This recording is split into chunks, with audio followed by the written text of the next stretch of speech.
Hello, I'm the Nostalgia Critic. I remember it so you don't have to. Sorry about all this. It's just, I'm really concerned because I heard you know who might be in town. Oh! Sage! Yes, me. You're looking good. You been working out or something? New haircut, new wardrobe, penis enhancement? Silence! Oh! What do you want with me, mentally demented one? My day of reckoning, Critic.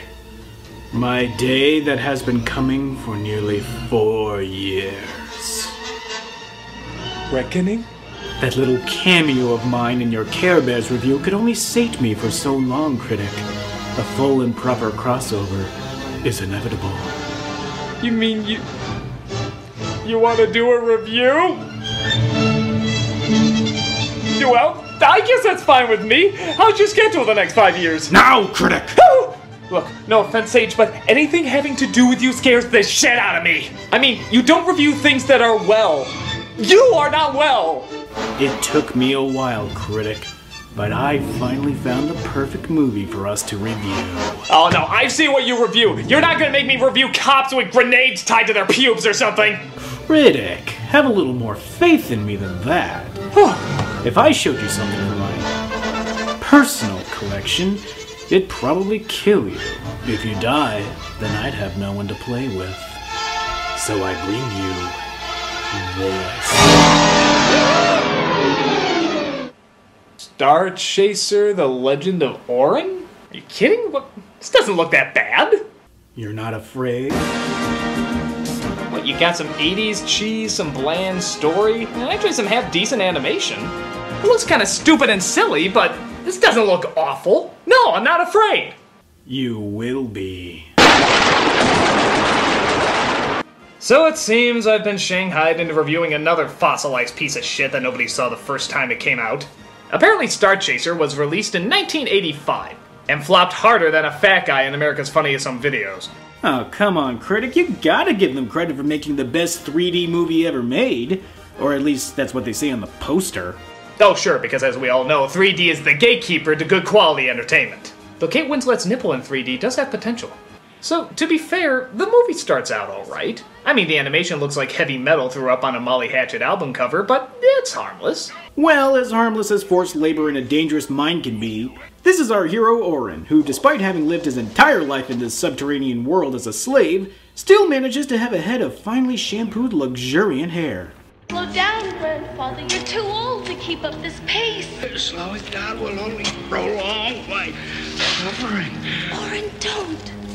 You won't survive doing the work of 2. The prettiest girl in the world. I'd do the work of 10. Yeah, have you seen Jessica? That chick be smoking! Oh, but you're hot too, you're hot too. You have a nice tooth. It seems that Orin and his friends are slave laborers that mine crystals for a god named Zygon. No, not that Zygon. Not that Zygon either. This Zygon. My world are angry. They have kept you alive since the beginning of time and ask very little in return. Just your continued subjugation and your free will. Really, you're taking advantage of us. So after the slaves offer their mined crystals in exchange for food, Orin happens upon a strange sword embedded in the rock wall.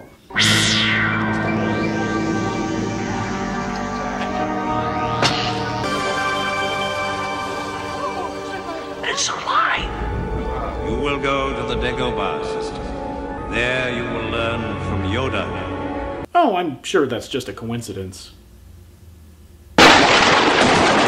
Yeah, so not Obi-Wan says that there are other worlds outside of their caverns, and that the wielder of the sword can free all the slaves, if he is able to find the blade. So after pointlessly wrestling with another slave, Orin takes what's left of the sword and vows to find the blade. We'll go together, Elan. I'll go with you too. You'll have to be with us in spirit, Callie. It's too dangerous for one as young as you. I'm not too young. You don't want me because I can't see. No, we don't want you because you're ball-gratingly annoying. Don't leave me, Orin. What if you don't come back? It's like he talks in that tone of voice whenever you're trying to mimic someone to sound really whiny. Show him how it's done, Robin.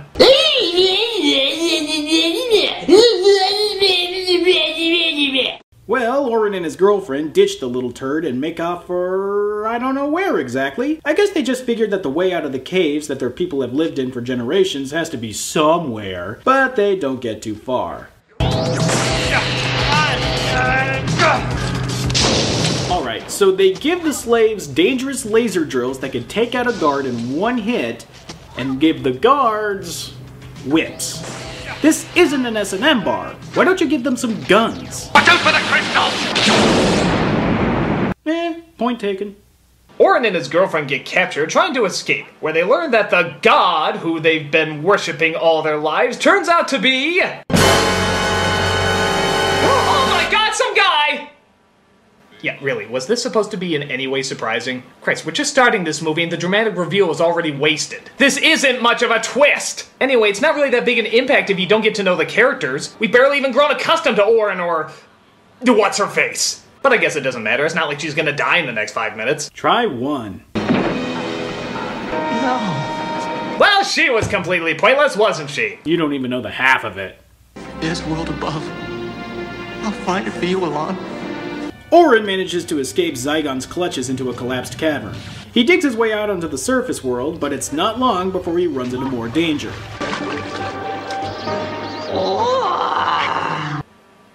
Sage, what's that? Hell if I know. It looks like it crawled out of the asshole of H.R. Geiger's nightmare. No, this looks like it crawled out of the asshole of H.R. Geiger's nightmare. It's just too bad. Because we're going to take him anyway. It's the eyes, isn't it? The eyes! What's up with the eyes? When I kill your brother, I talk! Just wait!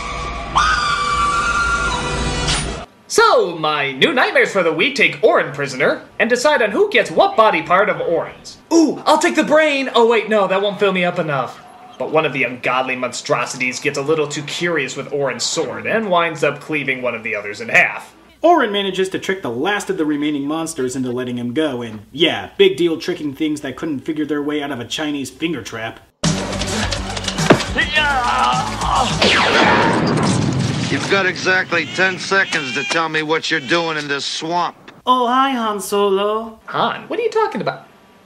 Oh, wait a minute! A young kid on a distant backwater world finds a magic sword and under the instruction of a wise old man, finds a rogue smuggler to help him defeat a dark overlord. This is Star Wars! Wait, is that guy a smuggler? Yeah, he's a smuggler. This is Star Wars!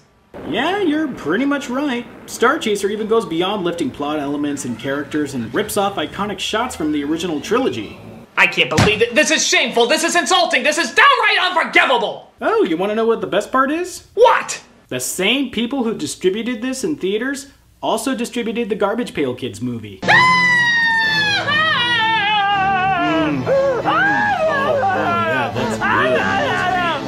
can't take anything from them. I can't take anything from them. Excuse me for a moment, folks. Got some business to take care of. Mums!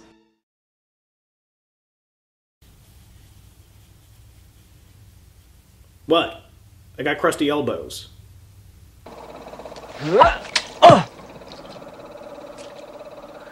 What in the hell are you doing?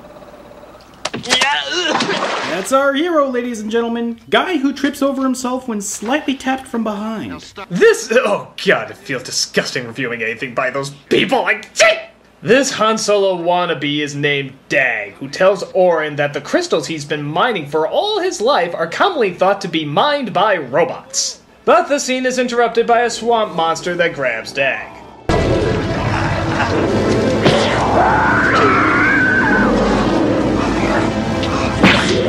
Now wait a minute, how come the sword works now but not when he tried to stab Dag? Well, Critic, the movie never really explains why the sword works sometimes and not other times, and several fan theories have floated around to this day. Wait. This movie has fans? Yeah. In fact, just recently it's been announced that plans are being made for a live-action remake.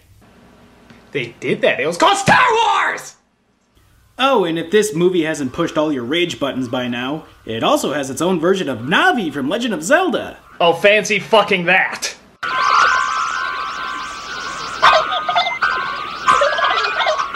Is he fondling the little light bulb's junk?